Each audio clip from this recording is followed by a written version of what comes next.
Got it up on where? What's up, everyone? Hello there. Howdy ho. Got a few people starting to join in. All right, so we obviously have a full room tonight. What's up there, Mr. Largen in charge? Doing good, buddy. How about you? How you feeling? Good. Dr. David, thank you for joining us again. Yes, sir. Happy to be here. Of course, we got Rad Chad. What's up, Rad? Ohio, Gazanis. And the now newly crowned 2025 National Sporting Clays Champion, Mr. Mike Wilgus. What's up, Mike? What's up, guys? Good to see y'all. Oh, man, congratulations. I mean, this has been a long time coming for you, man. This is awesome. Yeah, it's been, I wouldn't say it's always coming for you, but it's been a long time. It's been a lot of hard work, and I finally got it. So, yeah. Very well, I kind of want to go around the room. I'm sure everybody has questions for you, and then we're going to get to Dr. David, and everybody's got questions for him. Okay. I guess since I'm talking, I'll grab the first one. Mike, talking to certain people, they burn a lot of ammo. They burn a lot of powder leading up to nationals. Did you do the same? Did you work on anything specific, or was it just business as usual and try to put your head together this year for 4 straight days? Honestly, a lot of it was business as usual because, prior to nationals, I don't remember the timeline, but I met my daughter for the Diamond class. Well, we had Idaho State, right? Not Idaho State, the Idaho Regional. And then I think we went from that to shortly after to the Louisiana Regional. South and then Central, right after that, I had the Southeast Regional. No, I had the Diamond Classic. I met Kayla down there. And then we had the Southeast. But I did, between this, we have a range, Rock Mountain, and I have quite extreme birds, and et cetera, up there. So I told myself I was going to go to Rock Mountain at least 5 times between that regional and nationals, which was about 12 days or something. But anyways, I went up there 8 times and I shot a lot and practiced a lot. And then from there, I went down early. I went down Friday and stayed at 74 Ranch for 2 days, shot down there with Bill McGuire and a couple friends of mine. And so, yeah, I did do a little extra training. And then rolled into nationals, took it easy for 2 or 3 days, and got going on Wednesday. Gotcha. Hey, Mike, let me ask you, what did you think about the target set this year? From my interpretation, it seemed like they were trying to change things up a little bit, but I'm curious to what you thought about everything overall. You mean on the main or everything? Yeah, on the main itself. I thought the main just seemed a little different than normal. The main, I think, was harder than normal. There was a lot more edge than normal, which I was very surprised at. I think yellow and red were pretty spot on for the masses, but when you got into orange, it stiffened up a lot. It was more technical and more distance, and then you throw edge on that, and it hurt some people. And then green, obviously, that was a championship course, and I know the reason they did it, but it was difficult for sure. I think more difficult than last year for sure. And the scores show it. Gotcha. Chad, what about you? You feel the same way? I really enjoyed the orange and green. That was my 2 favorite courses.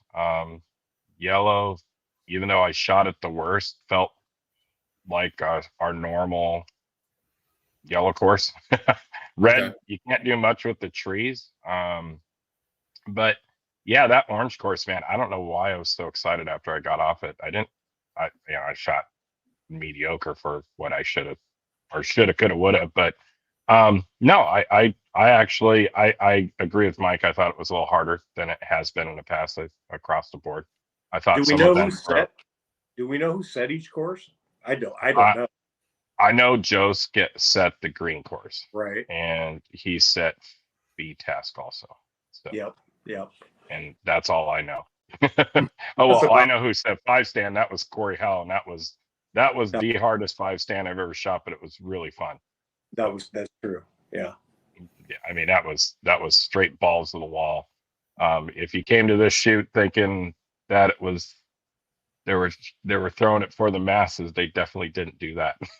I know Corey hurt a lot of feelings on that event. So I sure heard that they'll- about the green. I heard that about the green, of course, too. That a lot of people were, they had some hurt feelings over it. But I mean, look, it's the national championships. Come on, guys. Yeah, it's I kind of where we're at. nationals. I haven't shot good at the nationals since 2016 or something back then, and it's the nationals. It is what it is. You're either going to shoot well, you have to have the suns align, and I've shot 6,000 targets before that shoot, and I've shot 200 targets before this shoot, same scores. So Right. I guess Right. I'm consistent. So for me, it was pretty good. I had a lot of fun on those courses, though. That yellow one, though, man, there was just something about it. I just couldn't get in a rhythm on it. I don't know if I didn't like it because I liked like 8, 9, and 10 I ran, and those were really, really, really good targets off that tower with that incoming Rabu and all that. I enjoyed them, but I just didn't shoot the rest of the course well. What about you, Dr. David? What was your take on the main event targets? I mean, this is only my 6th national, so hard to say, but I would agree with Mike. It felt a little bit tougher to me overall. I thought red was very shootable. I thought yellow was very shootable from a southeast standpoint, right? A lot of straight line birds, a little bit more distance. You could see the trap. So I felt pretty comfortable with that. We shoot a lot of that around here. I agree with Chad. I thought orange was a good course. I thought it was more technical and difficult, depending on, especially where you started. I think, that's not something we're ever going to be able to change at nationals, given the number of shooters we have to get through in a short period of time. But depending on where you start can be really can affect your score, right? And affect the way you approach the clays. If you have a tough draw, right? An 8 a.m. start on green 6 or 7, you can have a tough morning. But I did like the green course. I thought it was, pretty classic Joe Skull. It was edgy, and it had a little bit more distance and speed on it than you would assume, especially given the edge. I mean, look at Station 10, that left-hand bird there. It wasn't that far, but it took a lot more lead and gun speed than you would have assumed so, because it was very edgy. But I think the courses are appropriate for the level for national championship, and even the red and yellow, can be difficult when you put in national championship pressure. 4 days is very difficult. Yeah, absolutely. Mike, I know that you and Kayla toured the country shooting together, and your family was there. That had to have been very special for you to win, with everybody there. What's the theme like now at home? I mean, it's not just dad, it's national champion dad, right? Yeah, I mean, it's just pure excitement. Everyone's excited for me. And, Kayla's at college, but we talk all the time. She's just really excited, and Julie's ecstatic about it. So it's great. That's awesome. You guys normally, and I say you guys, I mean you and Kayla normally shoot together. Is it odd being on a pro squad where all that's shifted around and not being able? What's your opinion on the pro squad? No, I actually like it. I think I mean, I wouldn't say it helps me, but it's good for us, and it's good for her to be on her own, and I think she's going to grow from it. I think it's a good thing. Awesome. Just for everybody that's watching or listening, if you have questions for Mike or David or Chad or John or I, feel free to type them in. We'll get to them here towards the end. Sean, did you have anything else for Mike right off the bat? I was just going to ask. I mean, I've always wondered about, never being on the pro squad myself. I've always wondered, does it affect you anyway differently, like Mike? I mean, in a big way versus just, I guess more so from the audience standpoint with all the people watching behind you. It's definitely a different level. And yes, there can be pressure. I mean, it definitely more pressure than there's ever been, but, I really embraced it this year. I wanted the people there. I wanted the crowd. So it actually helped me, but there's a lot of pressure. I'm not going to lie. So it just depends how you handle it. Gotcha. Well, what was your other events leading up to the main, Mike? Like, were you shooting well all week, or is this something that you just kind of? Yeah. Well, I started Wednesday with FTASC and probably shot the worst FTASC score I've ever shot, but that's a different story. I tested a different stock, and not to make excuses, but it was the wrong move. So I pulled the stock off Wednesday night and went right in the main and shot 73 on Thursday, and you know the rest. But I shot 95 in the Super Sport. Came right off the main on Saturday, so I was pretty jacked up, and I guess I wasn't quite ready to focus, and I missed 2 on the first station, ran it all the way around to the end on the 6-bird station that looked quite easy, and I missed 2 birds. So I shot 95 on that, ended up runner up. K-Cup, same thing. Right after the main, had like 10 minutes, went over to that, and I shot 95 on it, but I finished at 6:40 at night, so lighting got a little tough, but I wasn't crying over it. I shot them pretty darn good. Dr. Dave, you lit it up on FTASC, man. And you know, I brought this up before we got started tonight. I think, unless somebody can tell me different, I think this is the first time the veteran has won both the overall for sporting and overall for FTASC at the national championship. Well, let's back up with that just a minute. You know, you guys carry the flag for us for our veteran team for Team USA. It's got to be kind of special, the two of you, that were able to pull that off this year. I mean, for sure. And as a non-pro class shooter, to win a major event at nationals is rare. I think actually the gentleman that won the K Cup is not a pro class shooter. So, props to him as well. It's, intimidating to say the least, right? When you're looking at the talent and the depth of talent that's there at nationals. Thankfully, I really didn't have to do that. When you're shooting FTASC, you're just shooting with your squad, and actually was shooting with 2 gentlemen that I know from South Carolina pretty well. I shot with Rick Hemingway and Riley Godwin, and another young man from Louisiana that I've shot with before. So I felt pretty comfortable. And, FTASC to me just seems so much more of an individual sport, in the sense of when you're squatted with people in sporting, or, any of the pre-mounted games, you kind of feel a bit more kinship with them. When you're shooting FTASC, I kind of feel like I'm just there by myself. But it definitely was, I'll be honest with you, Jason, I'm not afraid to dream big, right? Not at all. Not in my fishing tournament history or anything that I do, but I can't ever say, even when I was daydreaming, that I would imagine myself winning FTASC overall. Veteran champion, I think I'm capable, but when it fell out the way it did, no one was more surprised than myself. That's awesome. That's very cool. Yeah.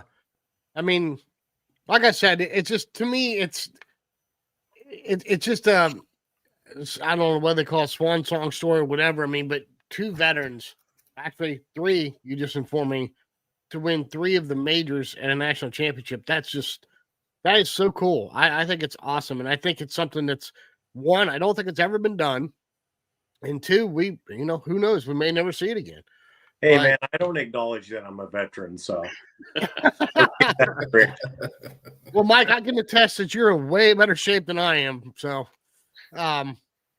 which that's something else too. Both of you guys are very big on your health and your fitness and stuff. So, do you think, well, I'm sure that plays a big part in a multi-day event like this, right? Oh, it's huge. But to put it in perspective, I walked the whole nationals. I did not have a golf cart. I walked every event. So did you really? I did. And I think it paid dividends. When I walk, just like when we're in Europe, I pay a lot more attention to what's going on. So I think it was huge. Interesting. I would speak to that in a sense that after Cyprus, and first traveling 10 days in London and then another week or so in Cyprus, I did not shoot the best that I could have in Cyprus due to kind of some physical limitations. So when I got back, I felt like it wasn't a technical issue for me. It was more improving my core stability, spinal mobility. So I worked on that pretty diligently every day since I got back in July. And I think, like Mike said, when you've shot all week and you're down on Sunday and you need to really make some good moves, it does pay dividends. Absolutely. Well, Chad, you're too quiet over there. I know you're probably sitting on a question from Mike or David. I don't know if it's a question. It's more of a comment because I've known Mike since I started in 2007. I met him at, I want to say I met you at Boulder City, probably, shooting off against Zach and Tommy and those guys. And I was like, who is this dude? But I've always looked up to you, as you know. We've talked a bunch over the years. But I want people to know something about you because I don't know if the question I think I know the answer, but I think the answer may have changed just because we're 20 years later, 15 years later. When you started, you started with a Benelli shotgun, right? Is that correct? No, I started with my very first clay was shot with a Browning 425. Okay. Did you ever shoot an auto semi-automatic? I had a Benelli? blue Beretta 391. Okay. Gotcha. Yeah. Okay. So I knew it was either you or Kevin shot the Beretta or the Benelli for a bit. But so I don't know. You teach a little. Yeah. I don't think you probably try to burn the house down on fire with teaching like we do because you actually continue to have a regular job. Is that correct? I do. Yeah. So that just goes to show you, everybody, you can do this if there's 24 hours a day. But something that I've noticed over the years is you've kind of always done your own thing with shooting. Because when you came on the scene, or you were already on the scene when I came in, when it was shooting zones and all that stuff. But you always had your own style. And I know you shoot with different people, Zach and things like that. And but do you have a style, a true style, or is it you just pretty much learned on your own and never took lessons and you just shoot targets because of how many you've shot over the years? You just move out, shoot, and handle it, or do you feel like you have I have not taken lessons, but I shoot a lot of pull away and some sustained. I mean, I shoot all the methods, target dependent. Just I've shot a lot, so I know what to use on given presentations. I don't use a lot of swing through, but yeah. No, I have my methods for every bird. Now, do you feel, because I watched you, well, I'm not going to say what I thought I saw, but I followed you around the course. You attacked every station that I saw, even when you missed, but it seemed like you just got in there and shot at them. And I know that's probably not the case because I wasn't standing right behind you, but not the case, but I did shoot pretty aggressively from station 5 on. I just made a conscious effort to go after it, and a lot of the targets were better shots early, so yeah, definitely I was getting after it from station 5 on. Gotcha. Okay. No, that was my main thing. I think a lot of people, there's so many of us that hang our hats on what we do and how we teach. It's my way or the highway. You hear that from guys. It's like, I'm the best coach in the world. Or you hear I'm the best shooter in the world, so I'm the best coach in the world, and vice versa. Mm-hmm. And you've always done it different. I don't know if you can speak to that, of the reasons why you do it that way. Is it just because you're from the Northwest? You're up from where I'm from? And we just do things different? Just my own coach, and I just do it the way I do it. But it seems to be working pretty well. Yes, sir. Yeah. So, question for both of you, Dr. David and Mike. We'll start with you first, Mike. What was different this year? You've competed this event for, I think you said, over 20 years, right? So what was different this year that brought you the score? I mean, everything does have to line up at nationals. I mean, the stars have to line up. You're shooting 40 stations over 4 days and 4 different rotations, and one of them's 8 o'clock. So, and you got the pro rotation on top of it. But besides that, a lot of training, a lot of confidence. I mean, I won the World FTASC Veteran Championship in Cyprus. Did really well in London at the Sporting. Every regional, I skipped 2 regionals, but the regionals I went to, I was in the top 2 or 3 scores at all of them. Same with Diamond Classic, and just confidence, you know, and I carried it into nationals and finished the job. So I think that has a lot to do with it. What about you, Dr. David? Well, you know, like we said on that original podcast, nationals, mainly in the main event's been a challenge for me, right?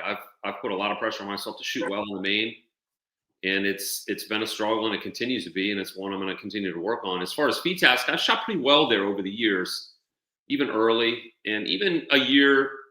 Like I tell a lot of folks, one year I shot really poorly day one. I shot 19 and 21. I shot 40, and I said I'm not going out on a bad score. And day 2 on Sunday, I shot 50 straight. Wow. So yeah, it was not a score that made much mention, but it was something I took from myself. And if you can do that, you can apply it when things will matter, like Sunday. You know, I knew I didn't look at scores, but I knew Anthony was on 49. I was on 45, and there was tons of world champions that were on, you know, I'd heard were at least on 47, 48. So I knew I had some work to do. And I was able to, you know, Sunday, I was fortunate. It was sunny. You know, I shot in the rain on Saturday morning. Those edgy birds were difficult to see. And I was able to put up, like Anthony would say, could have hit a few more, could have hit a few less, but it kept me in the game. And I knew I had some work to do. I wasn't protecting a lead. I was, like Mike said, I was shooting aggressively. Just trying to keep it simple, break point, hold point, see the clay well, which at times was difficult, right? You got a lot of edgy birds coming out from behind the skeet house, full speed. You know, there's no wind up, no move on the flash. So you did have to kind of think about where you're going to start the gun. And, you know, I just tried to keep it simple, try to be present. Actually, I was so present one time, I skipped ahead to peg 3 when I was supposed to be on peg 2 in my squad. I didn't see my squad, and they were like, "Where are you?" So I got into the future there a little. But, you know, I would say when I finished, I didn't feel that I had done, you know, something spectacular. It wasn't like, oh my gosh, I shot 50 straight and you know, I crushed it. I felt like I'd shot a good score. And when I rode back to the clubhouse at 12, you know, scores weren't all back in yet. I said, well, that's a decent score, and we're going to put your cards on the table and see where it ends up. And I honestly, you know, I didn't think that would hold up given where the level of competition was and the numbers they were.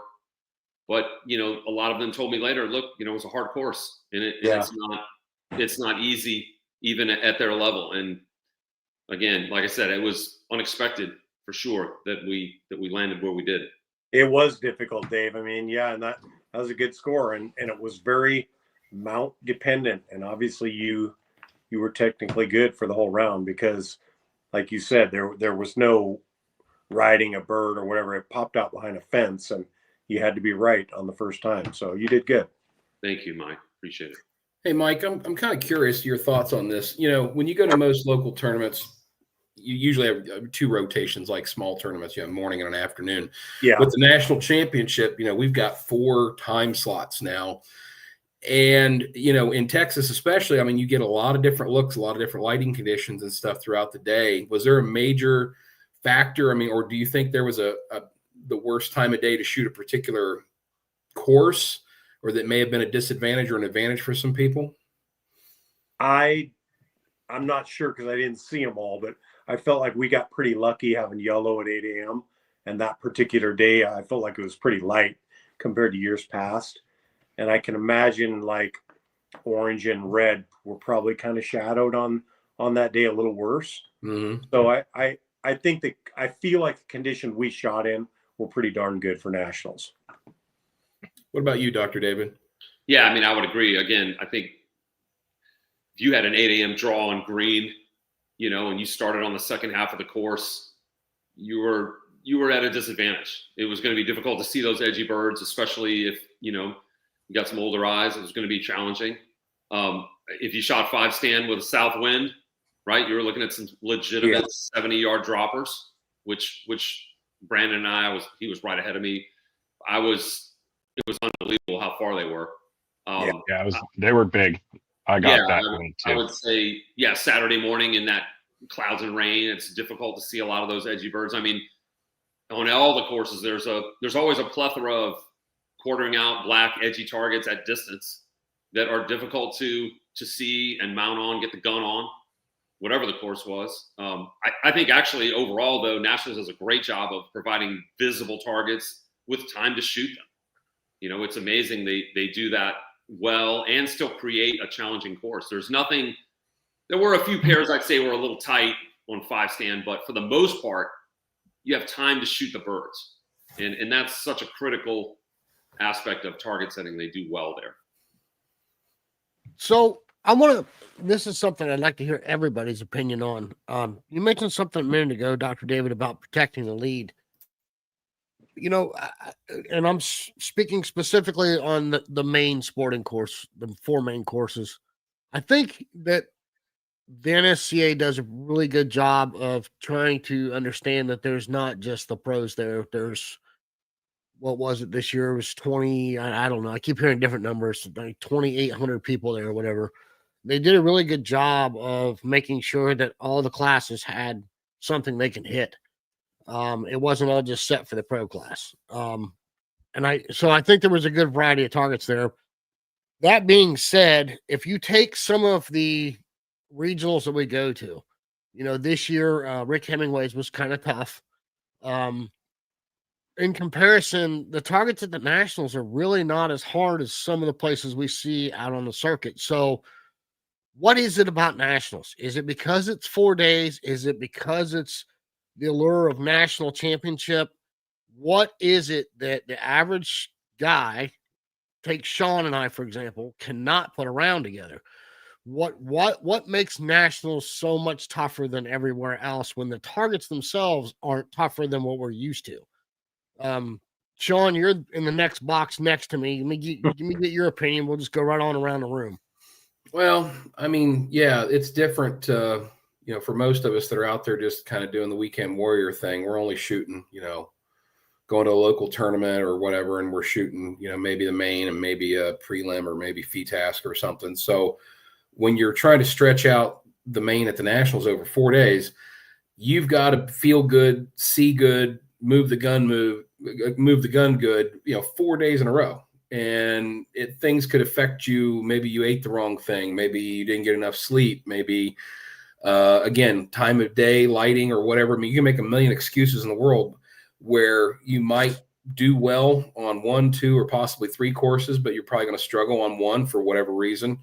And I think it's, you know, the guys and gals that are really experienced and have been through the grind, those are the ones that kind of rise to the top because they've been through that pressure cooker before. But most average people go to a shoot, they shoot maybe Saturday or Saturday, Sunday, other than like a big event like a regional. And so when you're grinding 4 days in a row and trying to keep that average up, trying to keep everything moving right, looking right, keep the gun, you know, breaking the clays like it should, it takes a lot out of you. Dr. David, what about you? Do you have a different opinion on that? No, I mean, I don't disagree with any of that. I would say also it's the depth of talent. You've got, obviously, all the pros are there, right? And they're not always at every regional. They're all there. You also have a ton of really good shooters that are not necessarily as well known, but regionally are excellent shooters, and they're there as well, and they're bringing their A game also. You know, I would say it's just the pressure of being at Nationals, right? It's the place where everyone wants to shoot well. And, you know, I think the third thing would be that, you know, the lighting in Texas and the background and the ability to judge distance, depth perception is pretty unique, right? For a lot of our Western shooters, they're pretty used to it. But for many of us in the Southeast, where, you know, there's a good number of shooters obviously come from east of the Mississippi, it's a different experience and it takes some getting used to. You know, you start even on the practice course, looking at the distances of some of those birds, it's quite a bit more than we're used to. There's sometimes a little bit more spring. And you don't have the trees and background to really kind of mark things. You often don't see the trap. So you have to work off a bird a lot like what Mike and I shot overseas, right? At E.J. Churchill's, the bird is often, the trap's hidden. It's a black target in the sky, full speed when you first see it. So that's a different approach.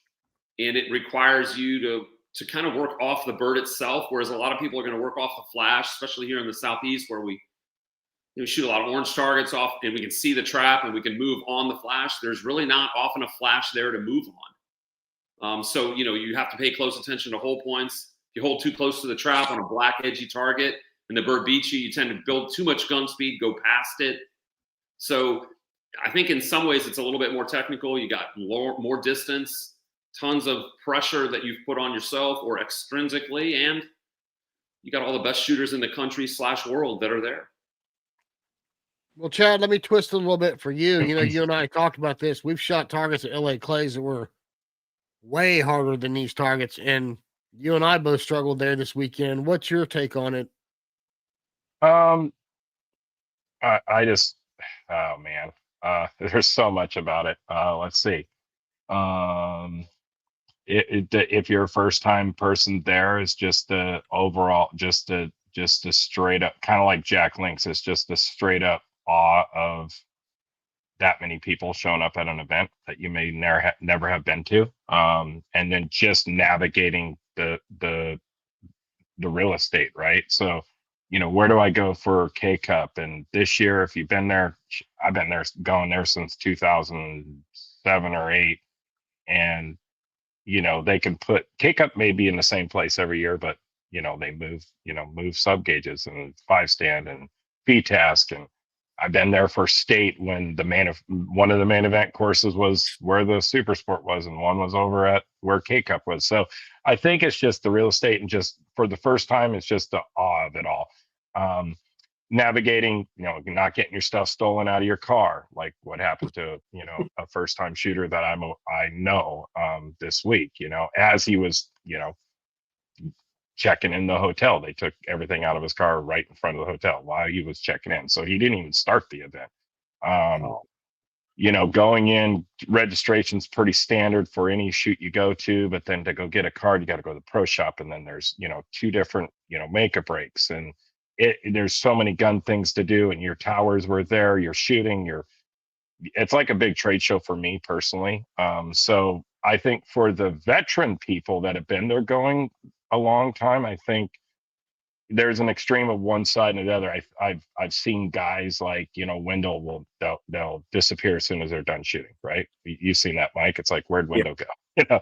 And then there's guys like Mike. I've been following Mike for years. We're buddies, but he's also a hero of mine, even though I think, no, you're older than me, so never mind. We're all legit still. But Mike's up there shooting, and the pro or the Top Gun shootout, that goes till way late, and then you're hanging out. If you've ever been on a podium at that event, you're not getting out of there. You better fly out the next day. I mean, I saw you guys in the airport the next morning, and you guys looked like death because you didn't get out of there till real late. So we need to go to bed that night. It's almost that's crazy in itself, right? So I think some people go in there. I got students that go in there and they shoot every single gauge and event that is possible from the Saturday before till the Sunday we leave. That I don't know anybody, even if you're training every day in and day out, when you add the competition side to that and the stress level of that, nobody can compete and be consistent that long period of time. So I think picking and choosing your events it can help. That was actually one of my questions to Mike. Have you ever went into that event? Kind of like David was the extreme of it this year. Is like, I'm not shooting any side events. I'm just doing it like the world's, just shooting, David, don't laugh, because he's probably told everybody the exact same story. I spent 45 minutes talking with David about it. And it's just, right. So, so did I. So, he just went to do the main event, so he's not doing anything else. I know people that have you ever done that, Mike? First, have you cut out a bunch of events, or you just no shoot like normal? I shoot like normal. Yeah, it's not too much. I mean, I just do the normal major events, but I don't feel like it's too much. Is it now that you're a champion, and I know you've been chasing this for eons, and you've won multiple US Opens, you're a total top dog in the world. Does it ever get boring coming to the national complex for you? No.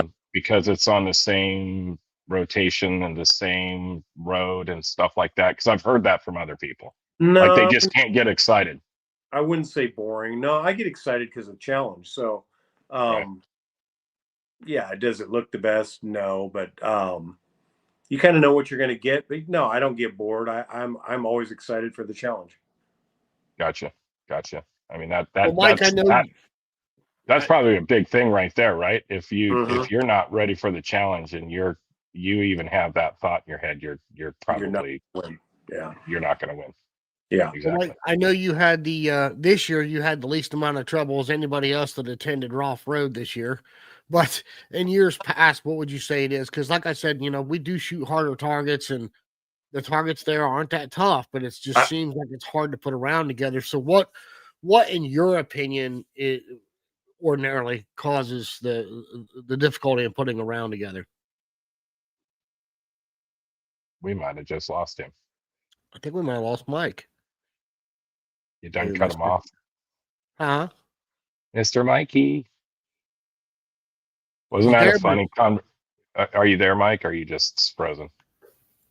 Move your head, point your finger and your toes in the next. I'll give Mike a second to see if I guess he can get back on. His screen's black, but looks like he's still there. You want, Jason, we can answer that. There's a question there about chokes and constrictions and ammo.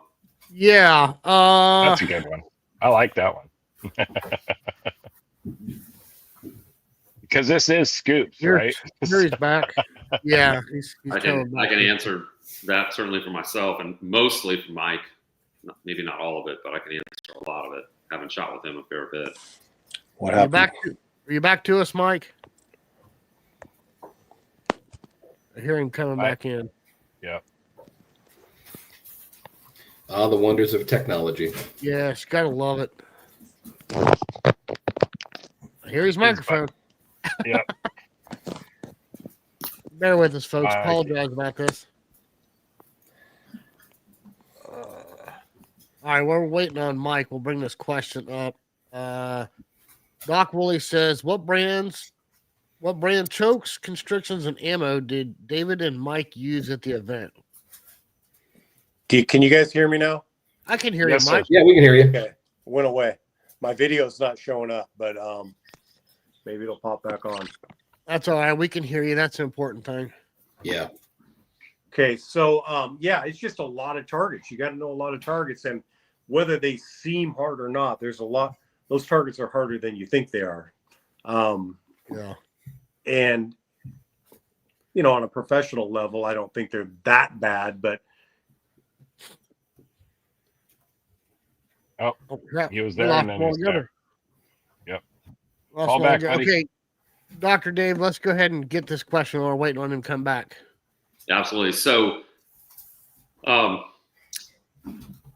the last 5 years, I shot a fixed choke gun, and then actually at Nationals last year, I got a fixed choke gun, and then I had Tom Wilkinson out of North Carolina, who does a lot of work with ATA shooters, trap shooters, put his flush mounted chokes in there, and I shoot 20 thousandths or modified in FTASC exclusively. And then I'm back, guys. Oh, there he is. There's Mike. Mostly in ammo for FTASC, I shoot the AA 1290 1 ounce 7.5s. I try to keep all that simple. As far as sporting, I shoot the 1 ounce 1290 8s and some 7.5s for rabbits. Mostly I shoot the mods. I will open up for a ski choke with some of the closer rabbits and things, but again, try to keep that simple. Okay. Well, Mike, we were answering a question while we were waiting on you to come back, buddy. Why don't you go ahead and finish what you were saying? We lost you there for a second. Yeah, just back to the targets. It's just, you got to know 80 targets, 4 days. You got to sleep on it 4 nights. It's just a lot to manage. Then throw in the social aspect of it. It's just a lot to manage, and he who manages the best wins. Right. Then we had this question that David just answered. This is for both of you. Doc Woolley says, what brand of chokes, constrictions, and ammo did David and Mike use at the event? I I use my extreme chokes, and mostly mine measure about 17 or 22. So I used either of those. I mean, I think I put a Skeeter and ICN on a rabbit once or twice, but I used all Winchester Diamond grade 7.5s for the whole main event, and FTASC 1291 on 7.5s. The all Winchester. Were they the trap ones? The diamond traps. Yep. Yeah. Bad shell right there, dude. Yeah, good shell. Got another question here for you, Mike. Michael says, would love to hear Mike's pre-shot and post-shot routine. My pre-shot routine is I basically load the gun, and I set up on my break point for the second bird, and then I wind back to my hold point and say a trigger word and call pull after that. So post-shot routine is just kind of analyzing what happened. Usually I'm right on the first shot, but if I'm not, if I have to make a change, I make it. But pre-shot routine is always the same. Do you make your change after a miss, the first miss or the second miss? Or do you base Generally it off after the whether you first? actually Generally after the first. I mean, 90% of the time I'll know what I did wrong. It's when you don't know what you did wrong, you make, a 3-bird mistake, but that didn't happen at this one. Got another question here from Curtis. I'm not sure I understand what he's saying here. It says, if we want to be looked at as legit, how can we have people in Masters, AA, and A shoot below 40? I'm not sure what he means by we, but if he maybe means the organization or the shooters, but that's a tough one. When you have 2,600 competitors, it's really tough to set the courses where all the scores are going to align where you want them to. Yeah. I mean, if you set it too easy, the pros are going to shoot 298s, and which maybe some people would think is okay, but I don't think you'd want all those ties. So it's a really fine line of the target set for 2,600 people. Yeah. I'd like to add something to that, if you don't mind. You said it the best, Mike, is he who handles it the best. Everything that's going on is the one that will win. And I'm going to say to the shooter land, and you guys, I would like to hear if you disagree or agree with this.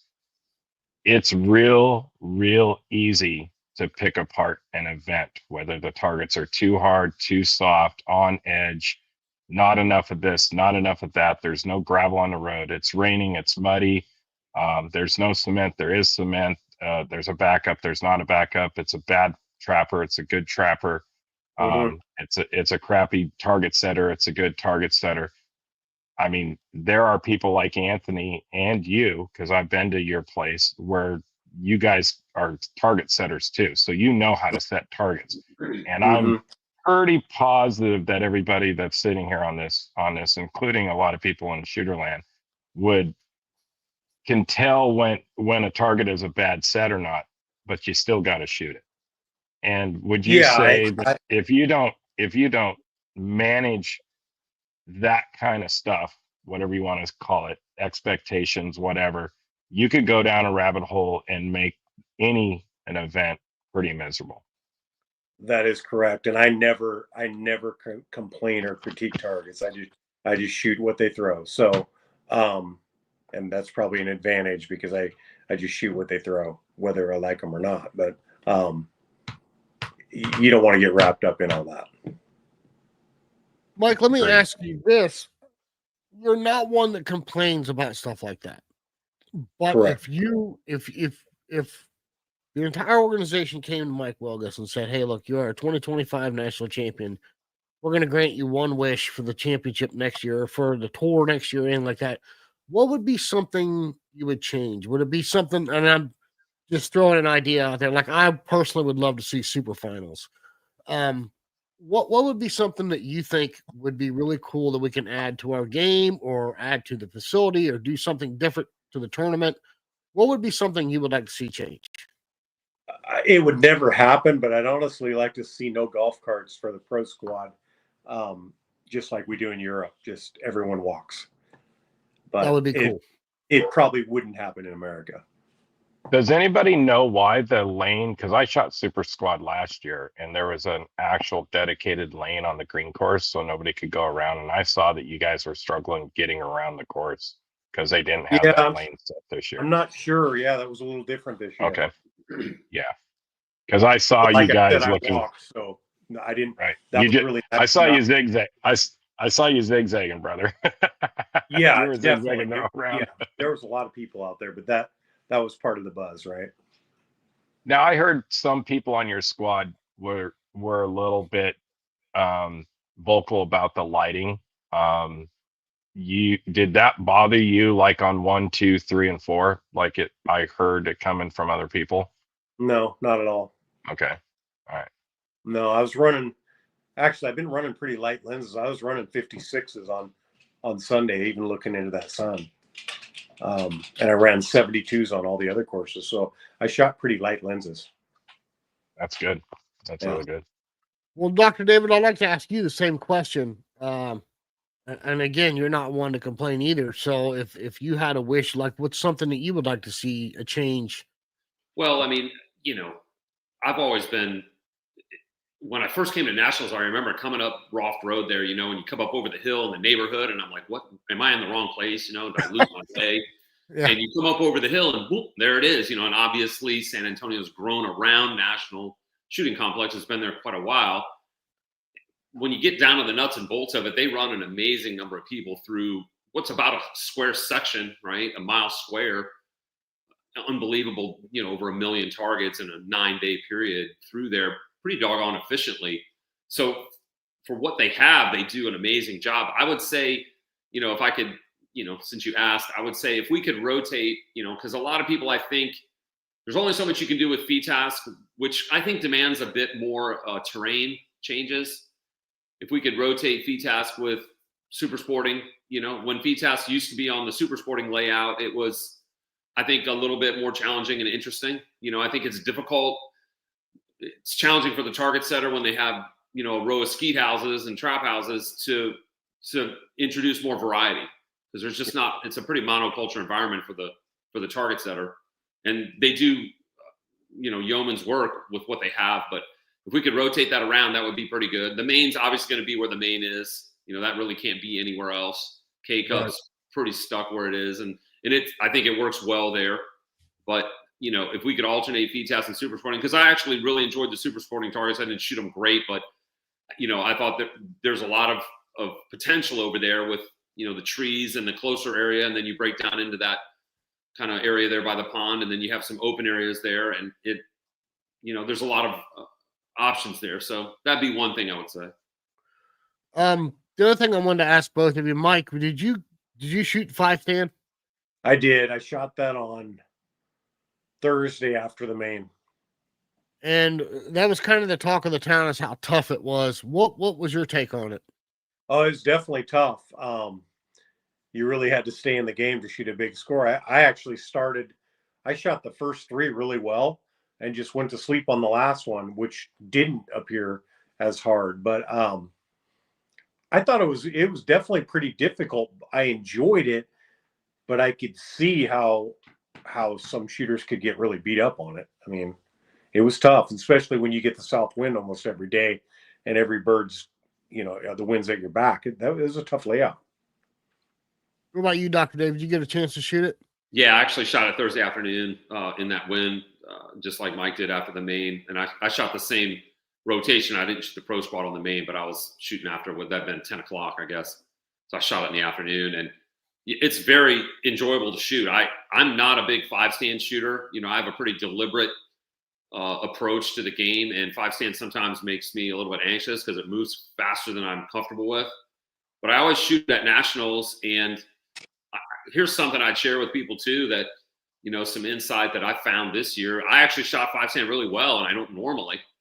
I don't think I was veteran 4th or something. I shot 83, which was a pretty good score for me. And it's because, hey, I just looked at it as a fun event to do after the main on Thursday, and I didn't put a lot of pressure on myself, like I do on the main, and ended up shooting it very well. And like Mike said, it was actually quite challenging. I mean, there were some report pairs, like on layout 3, that had pretty mean trap teal, and some big true pairs that were blown way out, and some pretty edgy fast birds, and some of the true pairs were pretty tight.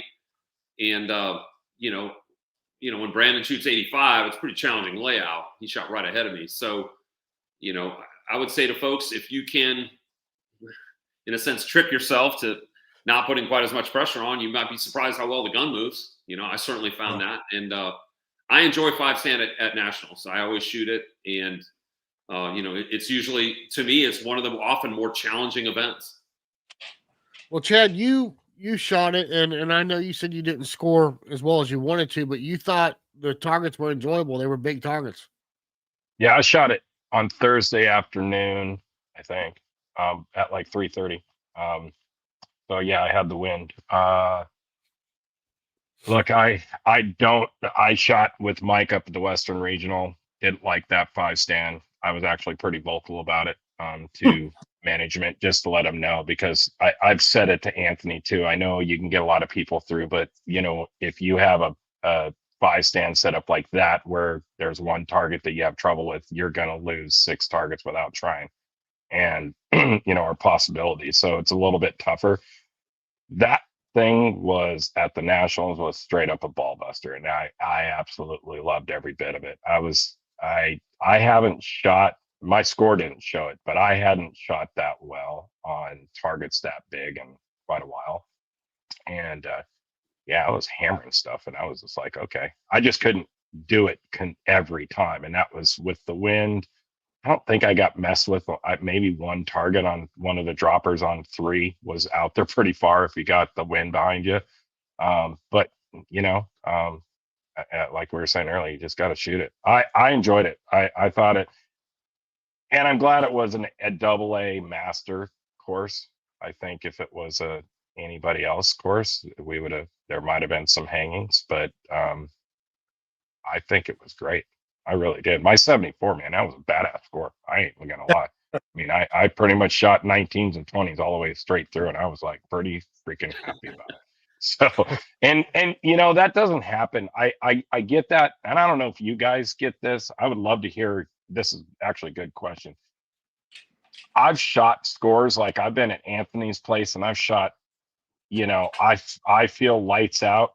You miss a few at the beginning pairs, and then you run out the station and you get done. You're like, man, I shot awesome. And you look at your score and it's an 84, and I think we've all done that before, right? Where you feel like you shoot well and you don't score well. And that's how I felt on that event. But I think you just never know. I mean, I think people get too wrapped up into the score, which, I mean, that's the game, right? We're always trying to get the score. But yeah, if you can, I know a lot of people are going to be watching this and they're going to go, I heard about it and I'm never going to shoot the 5-stand there, screw that. And you got to do it. I think even if it's super hard, you got to challenge yourself. It was cool.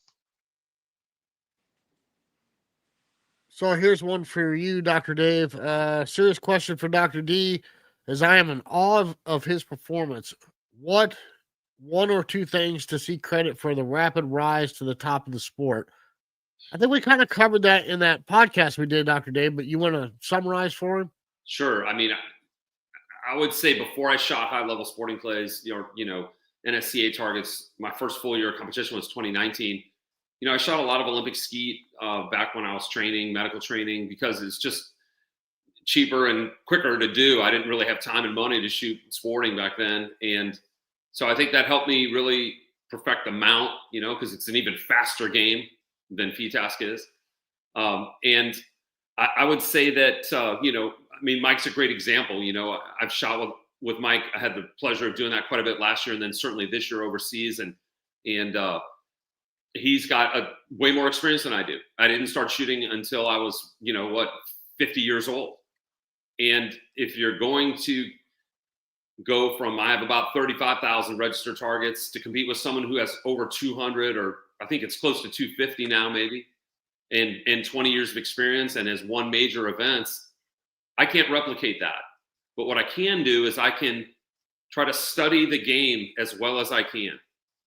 and really understand what I'm doing in training, how it feels to move, and really replicate that. And I think in a lot of ways, like we talked about on the podcast, FTASC is much more instinctive and it's much more of a trust game. I feel like sporting is more technical in a lot of ways, and it requires a lot more planning outside the box.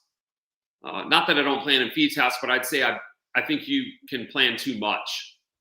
And, if you can pay attention in your training to how it feels and learning to really improve your mount biomechanically, leading with your forehand hand, really understanding how it feels to make the move. Because when you're out there and the pressure's on, it is about how you feel, how much you move the gun, how hard you have to push on this certain bird, or how much you have to maybe not push as much on a long off-speed clay. I appreciate what this gentleman has said. It's a very kind comment, but I would say 6 years of hard work doesn't feel very rapid. I've failed a lot, and Mike can certainly tell you that as well. He's been shooting for a long time, and again, I think trying to really understand the game is the way I can compensate for starting this sport at a fairly advanced age. Well, I promised I wouldn't keep you two on here very long. What's your take, Mike? I mean, obviously you're happy you won the national championship. Nationals as a whole, though, for 2025. Yep. It was an amazing experience. I mean, I loved the targets throughout. I was with my family. Kayla drove up from college, so we got to spend the week together. Desi's Hall of Fame induction. The whole thing was great for me. Besides winning, that was amazing. But it was a great week, great experience on a well-run shoot. I mean, probably the largest shoot ever in America, and they did a great job with it. So, very pleased. What about you, Dr. Dave? I mean, I would agree with Mike. I back to this gentleman, Mr. Rick there. There's many years I'm getting back on that plane Monday morning and really disappointed. But I think persistence and taking an honest look at your game and seeing how you can improve, and then working on your mental game. That's definitely going to be my focus for trying to improve my score in the main event. Trying to shoot the way that I shoot FTASC with more trust and more confidence and just turning loose. I think Mike is the perfect example of that. When he's shooting on top form, he 100% trusts what he does. He has no doubt, and he shoots with instinct and trust. And that's really, if you're going to shoot the best that you can at whatever level that you are, you have to channel that. Like my friend Matt Miller says, I'd rather miss reckless than miss careful. So, that's what I would, my takeaway from nationals. Obviously this was, very somewhat unexpected for me, and it was a tremendous silver lining at the end. But I always feel like, like Mike says, I'm there for the challenge to try to shoot it the best I can. And I'm often in awe of so many other people's performances, but where else can you participate on the same course that the best shooters in the world do? I mean, we're not going to be able to do that in golf or tennis. They're not letting me in to play, Pebble Beach, but we can do that, and we can experience, the thrill of high level competition at whatever level that we find ourselves. You guys got time for a couple more questions? Yeah, absolutely. Doc Woolley said, any opinions on how to get sporting clays more affordable to get more people? Ammo and target prices ammo and target prices are making it difficult for many to enjoy our great sport. Dave? Well, I would love to know the answer to that, because I'm not a sponsored shooter. It's coming out of my own pocket and mostly my wife's, to be honest with you, since I'm retired now. But I would say that trying to buy ammo in bulk, split with some friends of yours in pallets, right? That's a good way to do that.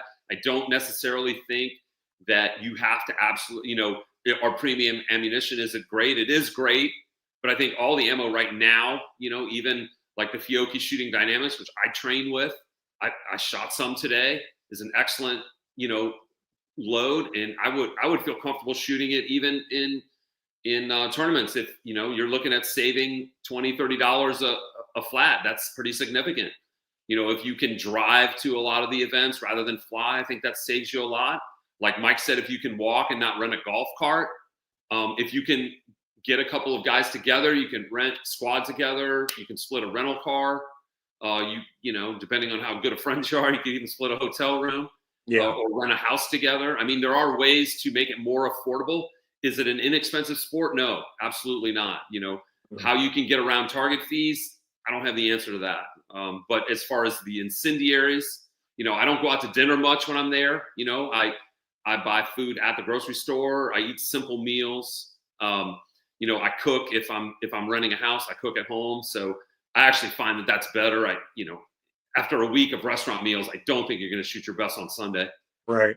So I think there are a lot of ways that you can make this. You don't have to kind of live high every time you go out. And a lot of the guys that are coming up in the game that are on the pro squad, you'd be surprised. They live pretty lean out there. They're trying to save their money for training and to shoot as many shoots as they can. So there are ways that you can do it, but target fees, I think that's kind of a fixed cost. Yeah, and it's probably just going to go up. Yeah. I guess the other thing would be is, can you pick and choose which shoots you go to? I try to go to the shoots that are most high yield. If you think about it, most target fees are about the same. Mm-hmm. I'm going to get a whole lot more out of a regional, a state shoot, a US Open than I am from just, kind of a regular garden variety shoot. I'm going to learn more. I'm going to have more interesting, more difficult target sets, and I'm going to come away with more. I mean, if I traveled all the way to the Nationals and it was skeet in the woods, as they say around here, I'd feel like I didn't get my money's worth. Right. Yeah, it makes sense. What about this one, Mike? You got an answer for this one? It says, what is a station that stood out to you? Green 8 definitely got me. You mean as far as difficulty goes? I think that's what he's referring to here. Yeah. I would say Green 8 was pretty darn difficult. I saw a lot of guys, I don't want to call it fail, but I saw the whole squad in front of me miss quite a few targets there. It was a difficult shot. It was a left to right tower off speed, probably 40, 45 yards going downhill with a rabbit. You had to really manage the gun well on the tower shot. It was off speed, so most people shot in front of it because it had distance but no speed. And then you had to control the gun on the rabbit. But I would say that was one of the more difficult stations on green, and it was all about gun management, knowing where to put the gun. And then 9 green had that 70 and the trap bird it was a true pair, and you had to shoot that 70 pretty quick to get a good shot off on the trap bird, or it was pretty far out there. Those were the two that stood out to me on green. I had a kid on my squad shoot that backwards. Really? And I successful. saw it. Mm-hmm. Yeah, but he was also using 27,000 chokes too. Okay. He was, by the time he went after that 70, that thing was hanging at 60 yards, and he still, I cannot believe he hit it, but he did it. So, yeah, that stretch was difficult. Yeah. So, Mike, I definitely want to get you and Kayla back on for a full podcast episode. But yeah, since I got you on here and you are a new shooter on the podcast, I want to do a rapid fire with you real quick. Okay. Make and model of your gun. Krieghoff K80. 32-inch barrels. 32-inch Pro Sporter. Pro Sport. Ported. Rhino porting. Rhino porting. Custom stock. Greenwood stock. Greenwood stock. What brand and recipe of shells do you shoot? Winchester AA diamond grades. 1250 ounce and 8. You 7.5? They only make 7.5 in that. Yeah. Okay. Oh, I'm sorry. Your chokes. What constriction? What's your go-to Extreme, constriction? usually 20s or 15s. Okay. What brand of chokes are they? They're extreme titaniums. Extreme titanium. Okay. I know you're a vest guy, correct? Yeah. Castellani. Castellani. Yep. Castellani USA. Okay. And eyes, I think you mentioned Pila's. Is that correct? Pila's, Clay Target Vision takes care of me on that. What do you use for hearing protection? You know what? I just use foam plugs. For me, they're the quiet. Yeah. I've got sound gears and whatnot, but I use the foam plugs mostly just because for me they're the quietest. Interesting. And then the last question we'll always ask is what's in your bag? We're looking for something odd like that lucky rabbit's foot or something that people might not be privy to. You know, my tape for my finger. I don't know if you notice, I always tape my right finger, my second finger. But another thing I've been carrying, a gal gave it to me in Europe a couple years ago. It's like a liquid, because I don't have check ring on my gun. So it's like a liquid you put on your hand and then it turns into white powder for grip. So I was using the heck out of that on Sunday in the Maine when it was hot and sweaty. So that's one thing in my bag I use a lot when it's hot. Kind of almost like a rosin, like for weightlifting or something? Yeah, but it goes on as a liquid and then it turns into powder. Really? Turns into white powder. That's cool. It's pretty Hey, cool. Mike, did you chalk your barrel at the night shoot? Or did No, you not? I don't. I mean, I don't. That doesn't do much for me. So no, I didn't. I've done it before, but I don't really see a difference. You have a bead on your gun or not a bead? I do have all factory beads on my gun.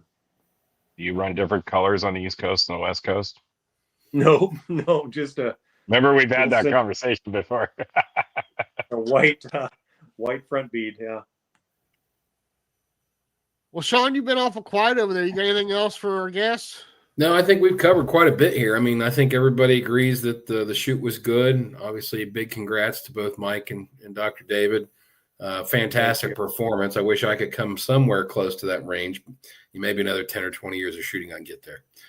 There you go. Yeah. Hey, Mike, are you going to do any YouTube stuff or anything with anybody on coaching or anything like that moving forward? Yeah, probably. We'll probably get stuff fired up at the start of the year. That's cool. Well, speaking of that, Mike, are you open for lessons? Would you like to include some information if someone wants to get a hold of you? Yeah, definitely. I can give my email is highgun@comcast.net. Okay. Well, I'll make sure and put that in the show description. Okay. Dr. David, you're being awful quiet over there. Well, I'm waiting for the rapid fire, Jason. It's Well, late. I did one with you on the podcast. That's true. I wanted to amend that a bit, though. Oh, really? My family was unhappy with my answer about my lucky rabbit's foot. They thought water was really lame, is what they told me. so I have a better one. Anybody who knows me or shoots with me knows that in my sort of in the left side of my Castellani vest in that pocket, I carry a blue surgical towel from my days in the ER when the laceration kits would come with a surgical towel. And that's kind of like my little Linus blanket. And I put it, between the gun rack and the gun, right? I put it there. And actually, it's practical because when I look at all the guns over there, I know which one's mine. I don't have to think about it, right? How many times have people picked up the wrong gun, right? There's 2 or 3 Krieghoffs or Perazzi's or whatever over there. They all look the same. I know which gun's mine. And it's something I just have to have there. And it's my lucky. I carry 2 or 3 of them in my bag in case I lose one. And I don't know that I could shoot without it. So that's my lucky rabbit's foot. That's a first. We've had an amendment to the rapid fire. Yeah. I had to throw that in there because my family was, like I said, they were heavily disappointed with my answer. Awesome.